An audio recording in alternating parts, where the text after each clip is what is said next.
Hello, everyone, and welcome to Café New Canadians.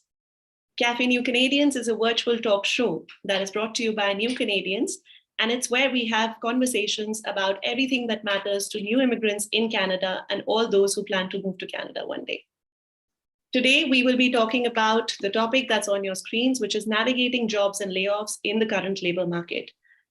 Things are different than what they were a couple of months or years back, and we will be talking all about what's happening in the job market right now, how to navigate employment at this time, and also if it's been unfortunate with you that you were laid off, or if there's conversations like that happening in your company, how you can deal with that. I'm your host, Shruti Dargan, and I'm so pleased to welcome two guests who will be joining us today. I have with us Taranum Khan and Roxana Radulescu. Both of those Taranum is a recruitment consultant and Roxana a career development coach, both with tremendous experience and expertise, and they'll be sharing lots and lots of tips and experiences with you tonight. Welcome to both our guests, and before we get chatting with them, I'd like to just remind all those joining us, you will get a chance to ask questions to our panelists.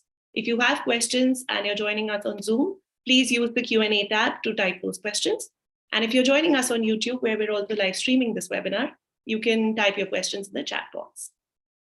All right, so welcome to Taranum and Roxana. Thank you for joining us today. And let's jump right into this conversation with an introduction of the two of you. So Taranum, I'll begin with you here. If you could introduce yourself, a little bit about what you do and what you would be sharing with the audience today.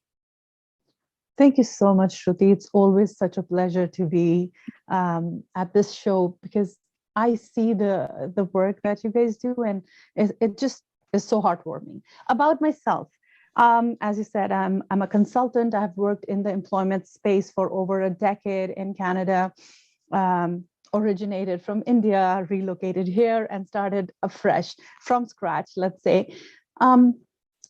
That is my journey, and I see that journey every day. The purpose for me and what drives me is supporting newcomers to navigate this employment space, and that's a little bit about me. I wear multiple hats, right from recruitment in the academic settings to consulting in the employment and settlement sector to teaching as well. So in a nutshell, that's I'm a community advocate. Thank you for sharing that with us, and we're so pleased to have you here.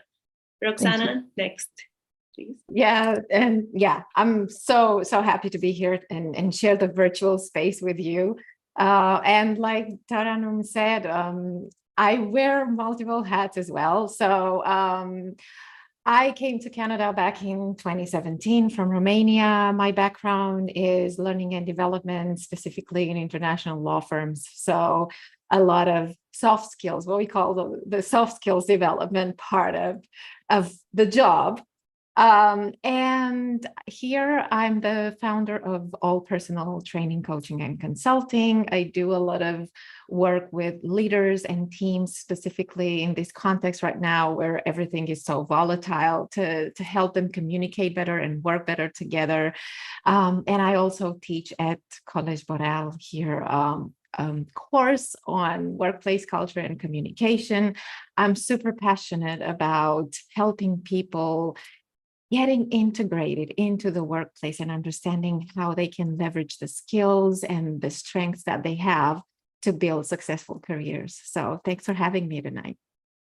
You know, both of you, I mean, I'm so glad you shared the skills and the expertise that you bring to the table today, because that's what we're looking for in this session, for you to be able to guide our viewers, those watching us right now or later, for them to understand what the market is like right now. So Roxana, let me ask you first. Could you give our viewers a little bit of an idea of, what's really happening in the job market right now? There is a dreaded R word, which is of a looming recession. There's conversations about people being laid off. There's conversations about lots and lots of hiring also happening at the same time. Could you tell us more? Yeah, so there are the way I see it, it really depends. And I know people don't like it when they hear that, but it truly depends, because not all sectors are confronted with the same kind of crisis. I mean, and we know, for example, if we look at Canada's health sector, there's always room for more people. There's really a crisis of doctors, of nurses, and so on. Education is another one. So, and there are many others, even when we go into the private sectors, that are not impacted by that word that you mentioned right now. So we see, on the one hand, we see employers looking to, attract the talent that they need. And sometimes it's hard to find the talent that they need. And then, yes, there are sectors that are more impacted, and we've seen recently with the tech sector specifically, but mostly starting in the US right now. And then perhaps that's going to be reverberated onto the Canadian market, but we don't know just how much yet. So it really depends where you are and what industry you're trying to get into, or what industry you work in at the moment. Taranum, the same question to you, but also I know that you work with a lot of newcomers as well. And recently, Canada announced its plan of, welcoming more and more permanent residents. In fact, it's more than 500,000 by the year 2025. So keeping that in mind as well, and with the current job market, what do you have to say of, what kind of opportunities lie for those who are planning to move to Canada right now, or those who recently arrived? Well, Shruti, that's a great question. Actually, we are living in a very interesting time.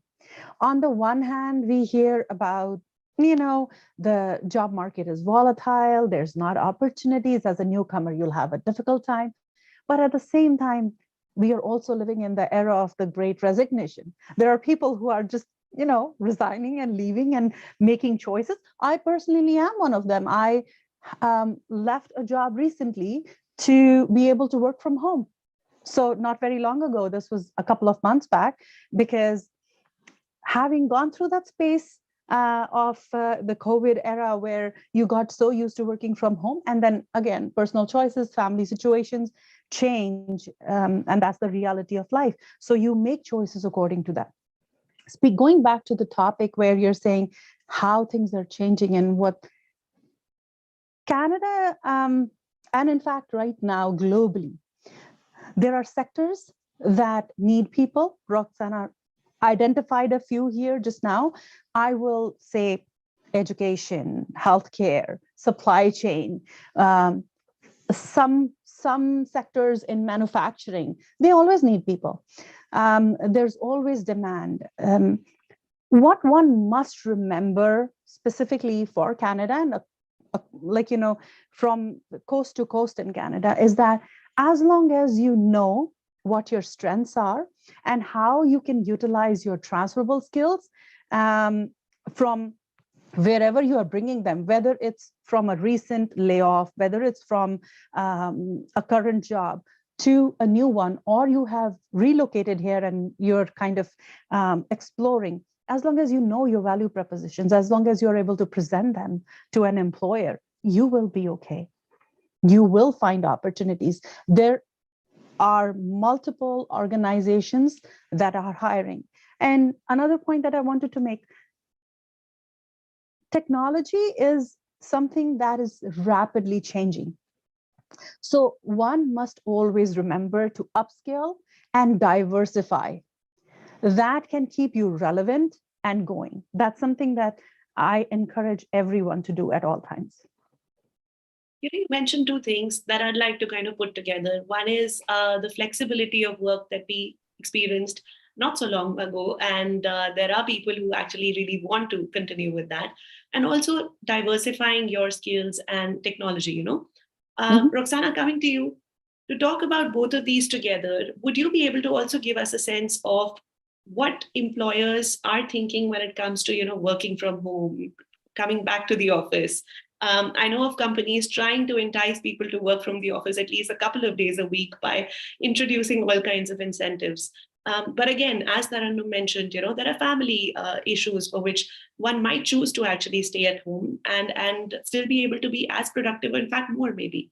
Would you be able to actually, just share a little bit from both perspectives, the employers and people who are in the workforce?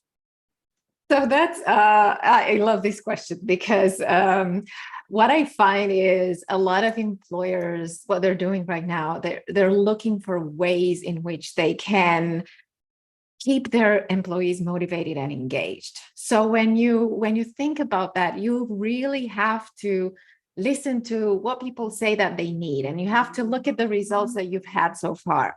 And it's true that it's really difficult to tell people, hey, you have to come back to the office and work from here, when everybody has already proven that work can be done very well from home. And actually, in some cases, it's even better because it's more productive and it allows for that time to focus on the work that needs to be done. So what we see is the hybrid way of working, where okay, yes, we're gonna work from home a few days a week, and maybe the most popular model right now is where people work from home for 3 days a week, and they're supposed to go to the office 2 days a week.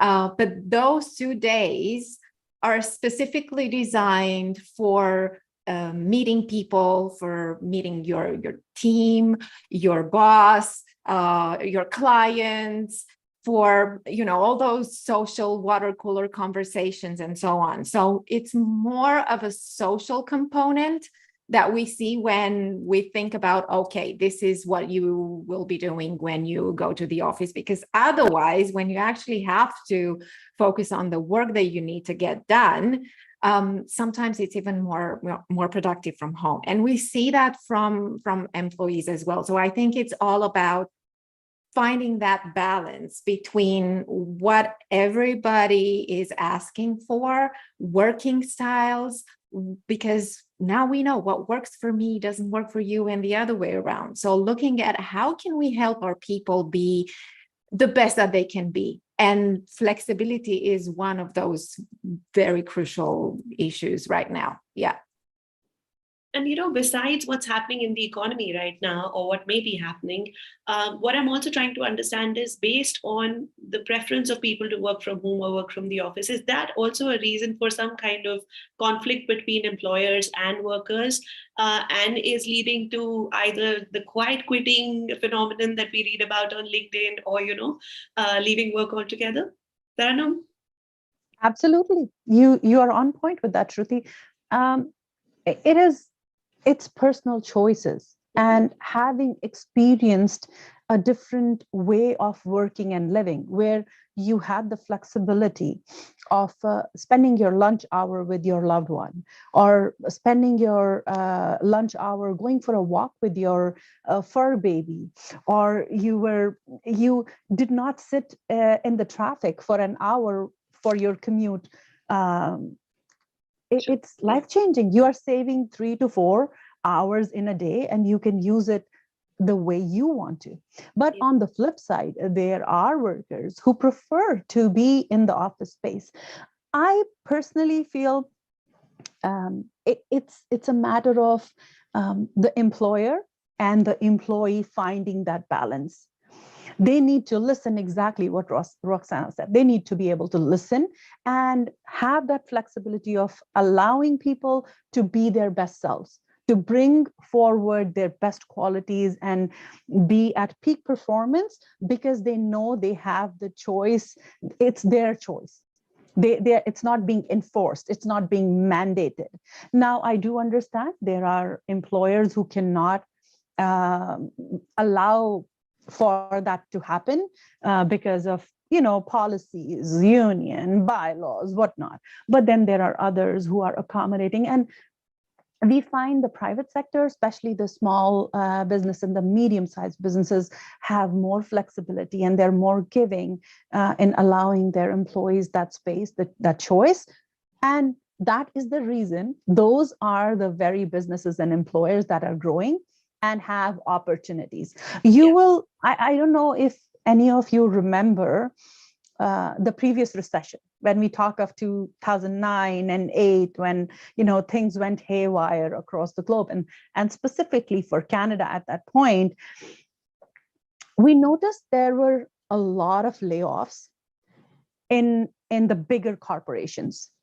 However, the medium and the small scale businesses were still hiring. So in preparation, and I really emphasize the word preparation, you don't have to wait. You don't have to wait for something to happen. It's always a good idea to be prepared at all times. So have a plan A, have a plan B for times in career strategy in general. That's my rule of thumb. You should always be thinking, how do I expand my network? How do I make sure that my skills are relevant? How do I make sure that I am desirable and my skills would be of value? So those are the things that one needs to keep in mind. Keep on the lookout. You know, these questions that you asked, how do I do this and how do I do that, are questions that I would be asking both of you so that you can help our viewers understand that exactly how can they navigate the job market right now. Roxana, I felt like you wanted to add something when Taranum was saying. Yeah, I love, because I love what Taranum said, because we have to remember when we look at the job market, don't forget that there is an actual talent for war for talent. So, and looking at, okay, what are the big corporations doing compared to what are the small to medium businesses doing? And whenever big corporations are going to lay off people, there's always going to be the small business wanting to grab that talent because they know that's valuable talent. So being on the lookout constantly and understanding what the market is all about, where it's going, that's something that absolutely we need to think about when we think about our career. And the truth is, and this is a conversation that I had in the course that I teach, the workplace culture and communication, because it's also a course that I teach to newcomers to Canada who are looking to find jobs on the Canadian market. So, and a lot of the times we talk about what we call intrapreneurial skills. So think like an entrepreneur, but inside your organization. So that is the intrapreneur, like to give it a simplistic view, right? Yeah. So when you think about all of those qualities that entrepreneurs have, the flexibility, the way that they network, the way that they promote themselves, the way that they think ahead, that they plan, they have that vision, that mission that they're working towards, that is what you can replicate as an employee as well. And what I find is most of employers right now will be looking for people who have that kind of entrepreneurial skill and entrepreneurial mindset, who are innovative, who can be flexible, who can adapt easier, who are very creative and are solution oriented, which doesn't mean that I'm not going to see the problem, but I will also come up with one or two solutions that we can then discuss. And that brings the conversation to a level that also helps you be more visible. And it helps the employers see beyond the skills that you need just for the role that you're in right now. It's how do you communicate what you're good at, and how can you communicate what else you can be good at?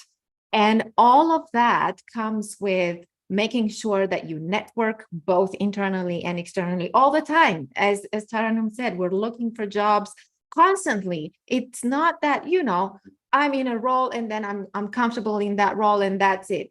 No, you need that kind of the networking in place so that in case something happens, you can go and you have that support network and let them know, hey, I'm looking for jobs in this field. If you know anyone, I would love to be introduced.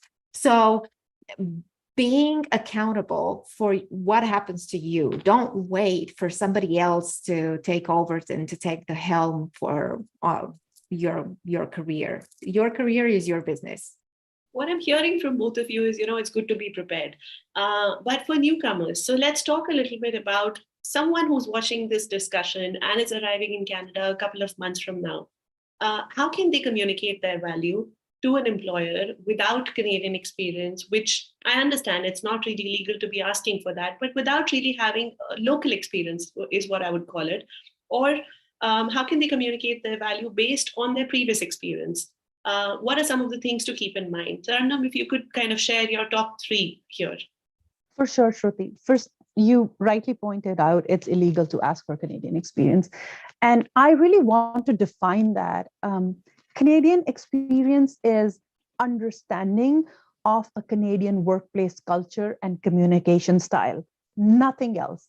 Nothing else at all. And when I say this with a lot of confidence because employers don't expect you to have worked in Canada with a Canadian employer. They just need you to understand how to present yourself, how to communicate in the cultural settings where you are likable, where you are presentable, where you know the communication style, where you understand inclusion, where you understand the Teamwork, diversity maybe. the diversity of the group, because we are a very diverse population. It's very important for people to understand, to not be in silos. And then, of course, teamwork is something that is done across the globe.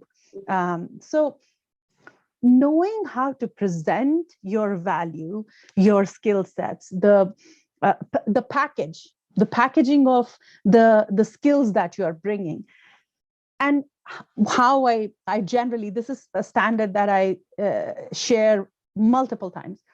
You need to be able to, in 30 seconds or maximum 60 seconds, tell anyone, whether you're networking or you're in an information interview or you are in an interview space, summarize it in 30 to 60 seconds, mention your qualifications, academic qualification, certification, follow it up with your experience. What are the experiences? And don't broadly categorize them. I have 10, 12. Talk about the industry, the sector experience that you've had, and then talk about your passion, your strengths. What is it that you're bringing to the table? Don't, again, ramble, just give them 3 or 4. And then finally talk about what are you looking for in that particular moment. Because when the person who's listening to this packaged pitch that you're presenting to them, they would know what you have in terms of qualifications, credentials. They would know the experiences you're bringing. They would know your strengths and passion. And then finally, they would know how they can help you. And Canadians are amazing at trying to help people. They will point you in directions. They will say, oh, my company is hiring. Why don't you apply here? Or they would go out of their way to introduce you. But as long as you're able to tell them what is it that you're looking for, the one thing that I strongly, strongly advise people not to say is, don't become a liability. Don't say, I'm looking for a job. Can you give me one? Because nobody can give anyone a job. You create your own opportunities. So that's what I would say.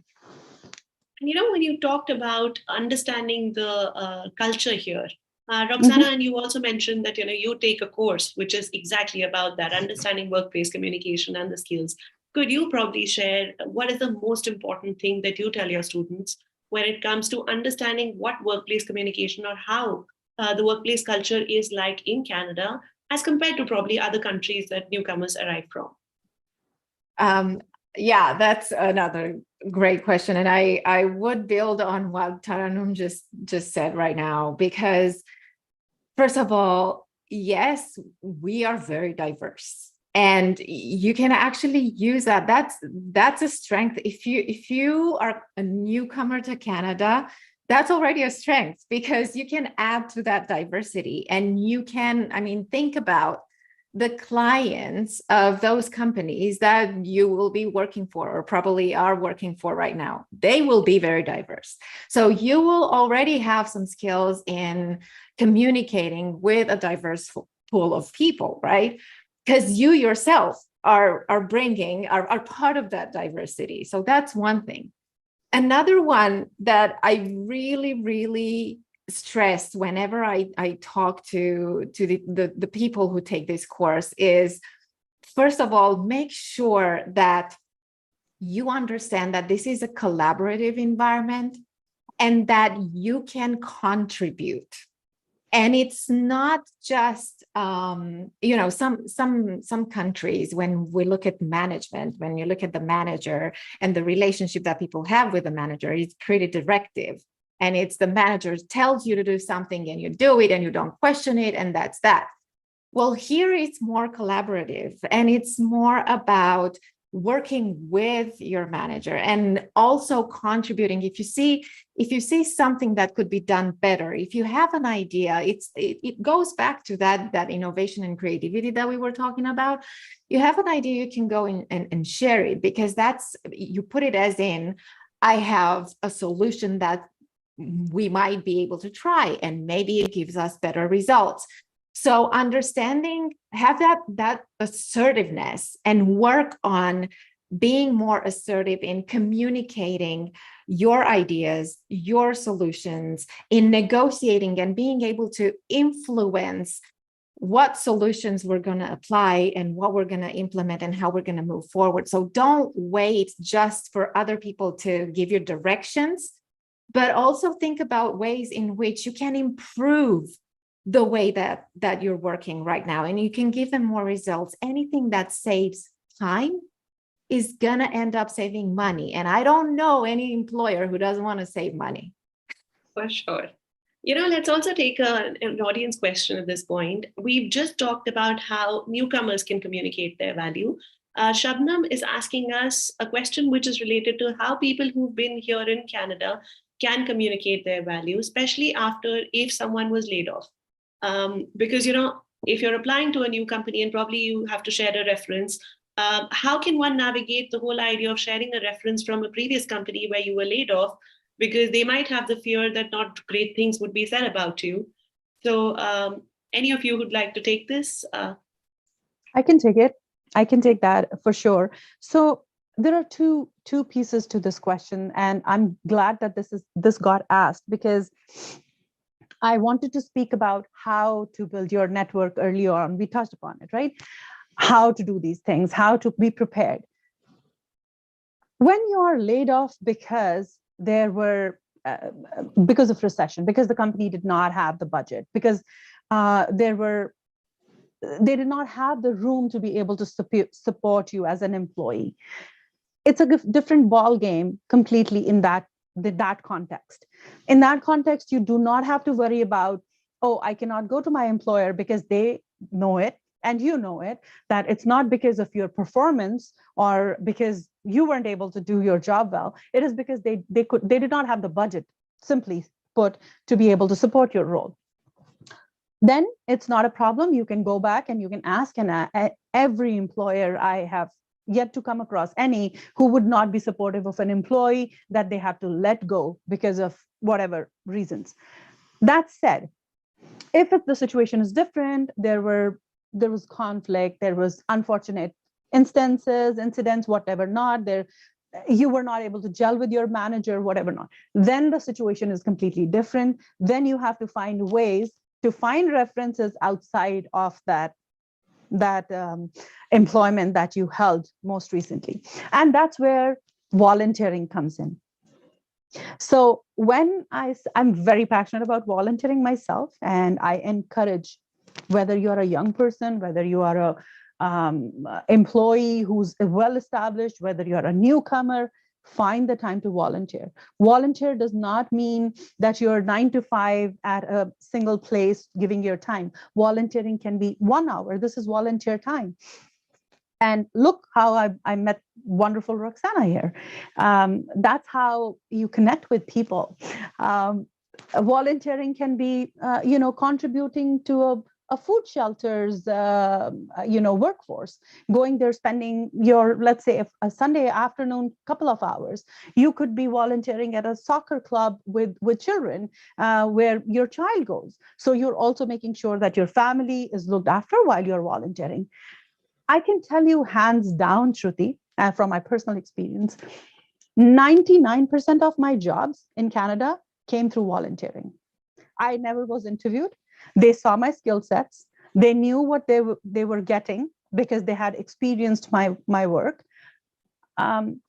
So they the opportunity was there, and they asked, So that is how quickly that can happen. I know of multiple clients of mine who have had similar experiences. I have amazing friend. I have a huge network just because I volunteer. I can tell you that as well. And anybody and everybody that I know, amazing people, because they're all good-hearted, value-based people, and those are the only ones who will find the time outside of their, day-to-day to go out and do this kind of work. So volunteering is a great way to actually establish your networks, make connections, showcase your value and skill sets to people. When you need them, you're not going to them today and saying, hey, I'm knocking on your door because I need a job. They already know you. They have a relationship with you. And at that point, let's say it was your volunteer coordinator you reached out to and said, hey, can you give me a reference? I've been working with you for this long. Nobody's going to say no to you, right? In some ways, I feel like you're going back to, a different kind of a plan A and a plan B. Exactly. Of having, we kind of mentioned that in a different context, but it sounds to me like it is similar, right? Absolutely. The idea is to spread your network. It can be done through volunteering. It can be done through being a part. So for an example, conferences, right? If you're a young person, volunteer at a conference, you will meet academicians, you will meet administrators. Who knows what the next step might hold? Who knows who you will get to see? Shruti and I, if you remember, I was volunteering at the Canadian Immigrant Fair as a presenter, and that's how we met for the first time. Yeah. So it's a wonderful way of developing your network and establishing your connections, showcasing your value to people without the added baggage of expectations, right? And that can be a game changer, because when you actually need somebody to vouch for you or provide a reference or support you in even if it's guidance, there are people who would just reach out to you who were previous colleagues, say, Yes. hey, I'm looking, can you do this? And if you have that relationship, you would. I hope that answers. And I'd like to, quickly go back to something else that we had discussed, which was at some point we were also talking about large companies and small and mid-sized companies, right? Keeping this as the context wherein we're talking about people who've been in Canada and have probably had their first job already and are thinking of moving on and growing their careers, or someone who's landed recently and is applying for their first job. Roxana and Taranum both, probably Roxana first. Could you, also share a little bit about what is the skill set different, or is the job search strategy different when it comes to approaching a large company for a job versus a mid and small size company? Those are extremely huge contributors to the economy. What is the difference in how one can approach those companies? That's interesting, because one of my clients a couple of years back, they were actually a small recruiting firm, and they were looking to hire and to grow their team. And I remember that the way that they approached as an employer, the whole recruiting process was very different from the one at a large company, because they had to actually pitch the people who were applying for jobs so that they are attracted to that role, so that they come to them. Because it's that competition of, okay, what do I have to offer? And when you're looking for jobs, of course, you're going to look for some kind of stability. So how can I communicate that to the people who are applying for jobs, so that I can actually get that talent in my company? It's not easy. I have to say, it's not an easy process for small to medium-sized employers. Because when you work for a larger corporation, you have all of the processes and the systems in place, and it's perhaps a little bit easier for you as an employer to attract that kind of talent, because it comes from, the company has an established reputation, it speaks for itself, and so on. So that's one thing. So that may be a nice surprise for you as somebody who's looking for a job, because the conversations that you will be having will be a little bit more human, and you get to ask them more questions about, what is your culture? What is your plan? What are the results that you're looking for, so that I get a full grasp of, is this something that I really want to invest in? Because at the end of the day, you're going to work for them and they invest in you, but you also invest in them. So the conversation is more of a dialogue, and I really appreciated that. On the other hand, what I wanted to say, and it builds a little bit on what Taranum said about volunteering. When you work in a large corporation, and there might be layoffs in your department, but perhaps other departments are not that much affected by layoffs, because it really depends, right? So that's where volunteering inside your own organization is going to help. Or not just volunteering, but networking internally. And you might offer your help for projects that perhaps are not in your immediate department, but you have some skills or passion that is focused on something that is a huge project in the company, like diversity and inclusion, like events, or anything that has to do with something that's outside your immediate role, but that puts you in front of people from other departments.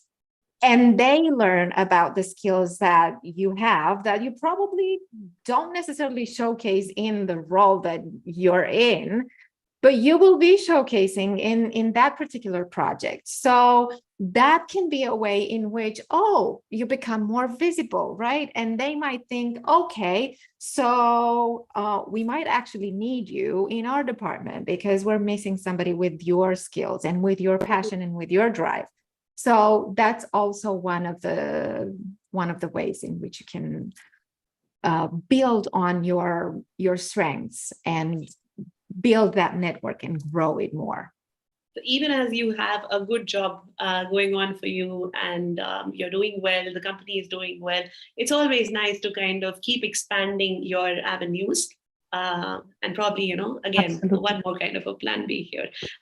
Taranum, I'll tweak the question slightly to you, because I also want you to maybe reflect on, we talked about different professions and different industries, but it's also about different regions in Canada have different kinds of opportunities available.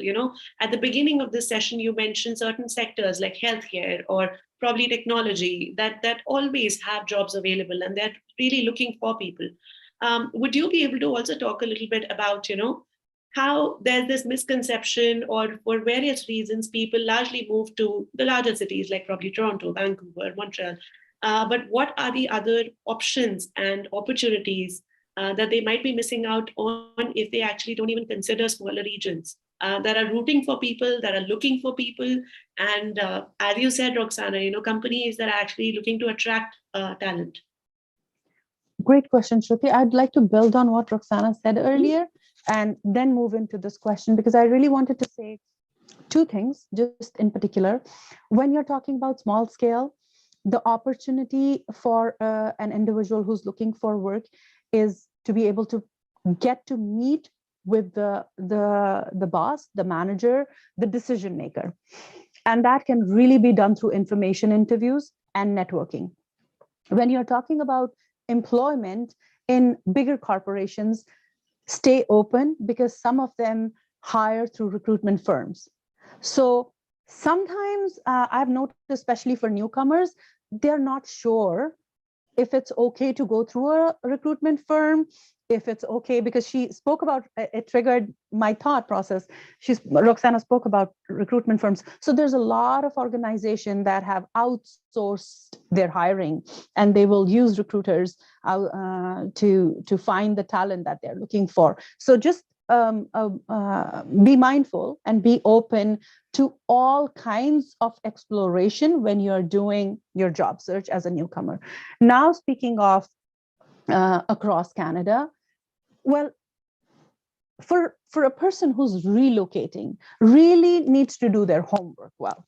So for an example, if you are a person who comes from merchandising, for that matter, or fashion, then you have to look at Montreal, you have to look at Vancouver. You cannot ignore the fact that that is the market, and that those are the places that have the hub. If you're looking at media, and you are looking at, and I'm talking about professions that are completely not the mundane, not the regular ones. So for an example, filmmaking and production and media and art design, then you're missing the boat if you're not looking at Toronto, and if you're not looking at Mississauga, and if you're not looking at, again, at Vancouver, because of the way, one, the vicinity as they are in with also US, Yes. Yeah. that's where the production happens. Similarly, you could be anywhere if you are from the supply chain sector, and smaller parts and distant provinces also need supply chain as much as the bigger sectors and the more populated sectors do. So it's important that you do your homework and identify the areas where those opportunities are when you're relocating. If you're coming from across the globe, unless you have you want to be near a relative, or you want to be near a friend, or you have a certain idea about, oh, I only want to be in an urban center, then that's different. Then that's a personal choice. But if you're open to relocating, and if you're open to exploration, then those opportunities do exist, and it would be a great adventure if you were actually looking outside of the box and exploring other parts of Canada as well. And it's not just about employment, so many other facets of settlement, like housing, schooling, just generally the inflation and increasing prices of everything around us also come into play when, a person is deciding, especially with a family, to relocate from a different country. And especially this is something that we've also seen during the pandemic, when downtowns of major cities are not as populated anymore, because people have moved to, the suburban areas, or probably have switched provinces altogether. So yes, that's definitely you make something a to very consider. valid point there. For sure, it's a very valid point, because I know of people who actually, because they could work from home, and they were not expected to show up to work every day, they either sold their properties, or if they were renting, they moved to distant places. As long as they had access to internet, they were good. So I know of multiple people who have done that. Yeah. Roxana, I actually wanted to also talk about transferable skills. It kind of builds on the discussion that we've been having, which is irrespective if someone is looking to grow in their career, advance their career here, or probably just have that plan B ready for when there is an unfortunate scenario of having to look for another job, or, if the company isn't doing well. What are those transferable skills that would help a newcomer or a recently or somewhat established immigrant over here in switching industries or switching professions altogether?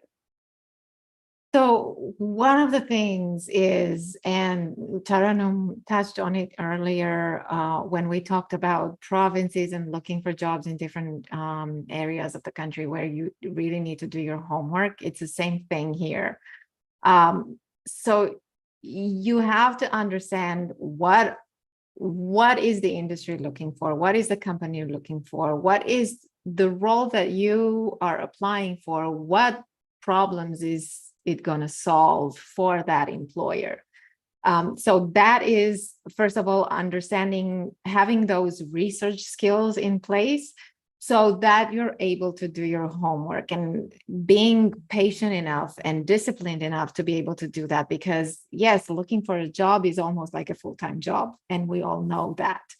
But that is a huge part of it, because it puts you, when you're in front of the employer and you're talking to them, you end up talking to them from your expert shoes.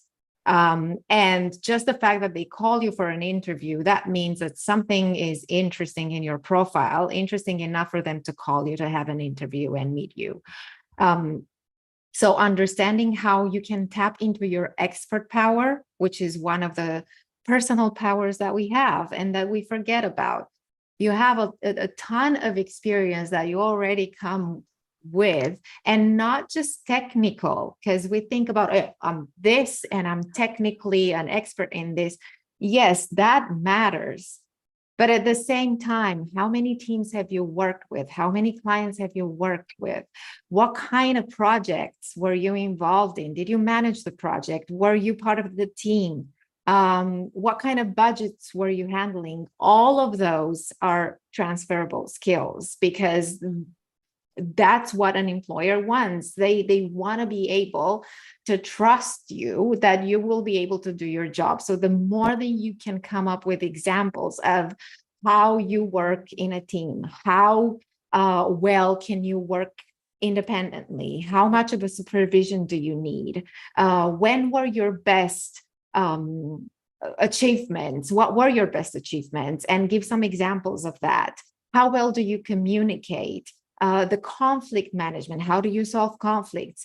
Have some examples, and you can look at if you look you Google the internet, you're going to find a ton of questions that get asked during interviews. And it's important, that's also part of the preparation process, because that way you can think about the question and think about examples that you would be giving to those questions. And that is also part of the communication process, in which you listen and you understand what's being said, but also some of what's not being said, maybe some of their concerns, some of their worries. And then you can come and answer with a solution to their problem. And that is what fast tracks that trust building, because it's all about that. And in those, 45, 60 minutes, you're actually, the better you're able to be a good listener and to be a good communicator and give relevant examples, that's going to be very helpful in bringing you closer to that job. In some ways, we've touched upon so many aspects of what a person who probably is dealing with a layoff or looking for growing their career can do. There's a question we received from one of the registrants earlier, which is to do with the mental health aspect of what's happening right now, and especially if it's not to do with your own job, but probably your partners, someone in the family. How do you navigate that? It's not just about what's happening in your career, especially in a work from home scenario wherein your partners become your colleagues in a way, because you're probably working next door in a room or side by side on tables. How do you handle that if someone in the family at home is going through a tough time? Or how can one support? I know that you probably would not have expertise there, but from your conversations with people that you worked with, is there anything that kind of comes to mind that you would wish to highlight here? So if I was to take that question, the two things that are paramount are empathy and listening. Half of the time, it's all only, especially if it's at home, if it's a child or a partner or a parent, all they expect is for you to be just listen so that they can vent and not offer suggestions and not offer advice. And this comes again from my personal experience. I have two boys who work from home, grown-up men. And sometimes they just want to share. They just want to tell you how their day went, and do not expect you to say anything. Just be there for them. So it's very important that when a situation like that happens, we are there to listen. The other thing that I would want to touch upon is Canada is amazing with resources and acceptance of the mental health challenges that can surface because of either relocation or job loss or whatever changes you're experiencing due to health or whatnot. It's important for people to not be shy and reach out for help and reach out for support, because the resources are there. As long as you're willing to ask. There's a ton of opportunities that you could tap into and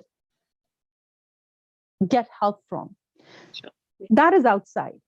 Inside, it's important that, and let's be human for a second. Anybody going through relocation, you might have been the top boss. You might have been in your early careers. When you relocate, you are rerouting. You're trying to immigration for that matter. Yes. Right? You're trying to establish yourself. And I give this analogy a lot. It's like, you are uprooting a grown-up tree and you're asking it to plant itself over here and start spreading the roots right away. For a small plant, it's easy, but for when you are a grown-up tree, you have to unlearn a lot of things and relearn the ways of the land. Mm-hmm. It's hard. Yeah. It shakes you up. It causes anxiety. You can be the most confident person, but you will start second guessing yourself. Am I saying the right thing? Is this the right approach? Is this, the right verbiage? And to this day, after being in this country for so long, I still do that.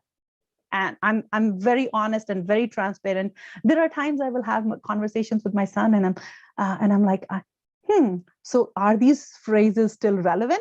Because also remember, there's a Gen Y and there's a Gen Z, and they talk differently, and there's millennials. So there's a lot of things that are happening all at the same time.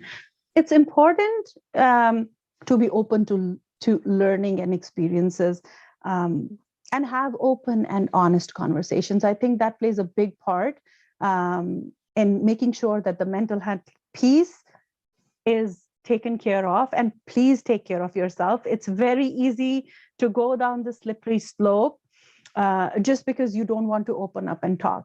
Talking to people, talking to your network, talking to the right people, not just people, but the right people, can be a game changer in bringing back that confidence, whether you're approaching the settlement sector, your employment counselors, your teachers at a class, academic counselors, if you are in a school program.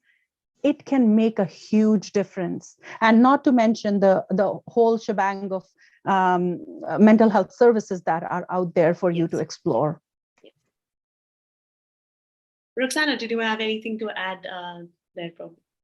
I would probably just remember that, the three basic emotional needs that everybody has is to be listened to and heard or seen, to be accepted, and to be understood. So that is why, and that's universal, right? We all have that need, and specifically when we go through some sort of crisis, which a layoff can be.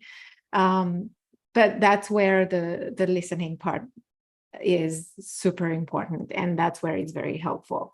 Another thing is that I would say is, especially in the current context, the more that you take your career seriously, and that's, again, your career is your business to manage, then probably a layoff will not be such a huge surprise.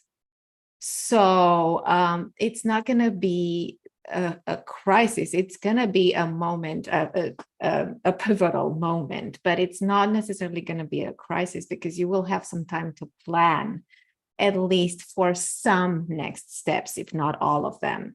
So when you're in a support role, and I've been in this support role for my husband, for example, twice, with the crisis, with the pandemic and everything. So, and it didn't come as a surprise. So, and that really helps, because that's when you don't panic. And when you don't panic, you can be more creative about how you approach the situation and how you talk to your network. Plus, when you have somebody who supports you, it's double the network.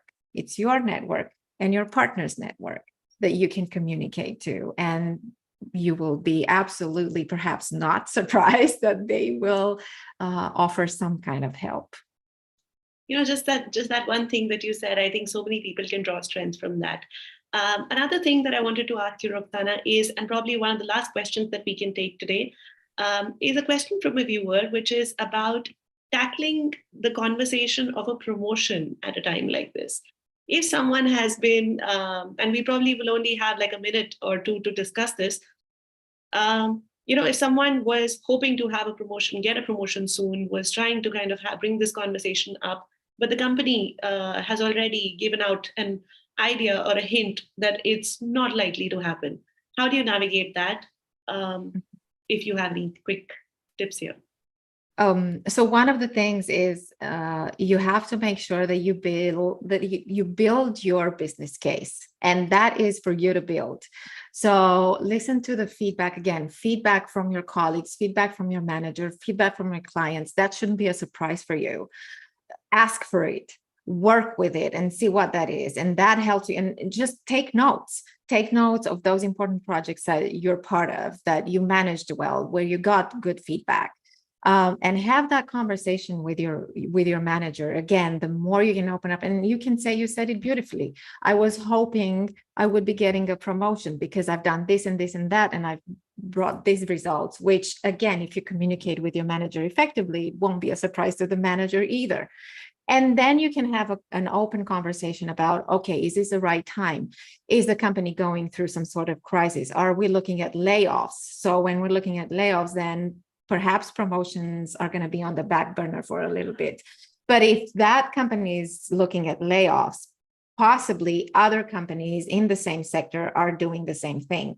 So is it really a good time for you to look somewhere else? Or maybe you want to downsize and look at small to medium-sized companies. So even then, it's good for you to know where you stand, and it's good for your manager to know what you were hoping for, what are your needs, and have that conversation, because it usually is meeting in the middle, and they will try to, if they can keep you, they will try to keep you, because if you're a talent, and if you're a good person to keep on the team, they will want to keep you for sure. So that allows you to have conversations, but go with the data and see what successes have you had, what is the feedback, and start from there. I think this only leaves us with enough time for me to get back to both of you for one last quick tip that you have, or any message that you have for the viewers joining us. Taranum, I'll come to you first. Well, I will just say, stay hopeful, be willing to explore, be ready to unlearn and relearn the ways of the times that we are living in. All the best. Perfect. Short and perfectly targeted. Roxana, anything that you'd like to add to that? Don't isolate yourself. Go ahead and network. It's important, not only who knows you, but it's important who knows what you can do. So go ahead, network, talk to people, volunteer, and use technology in your favor. Don't sit behind a screen applying online. Go and talk to people in virtual networking, in-person networking, and build that network. It's your net worth, as they say. So well said. Thank you so much, Roxana and Taranum, both of you, for being here with us today and sharing your experiences, these anecdotes, and such wonderful advice for the viewers. Thank you so much for joining us. With that, we've come to the end of this session. This was a conversation about navigating jobs and layoffs in the current labor market, and this session of Café New Canadians, like others, was brought to you by New Canadians TV Network. You can watch us, a national TV show, on Omni Television if you're in Canada. You can also connect with us in various ways through our social media. You can watch our content on YouTube, check out our website, and also, if interested in receiving tips in your inbox, subscribe to our monthly newsletter. Thank you once again to the attendees, viewers, and our panelists for a wonderful discussion. Have a good one. Thank you.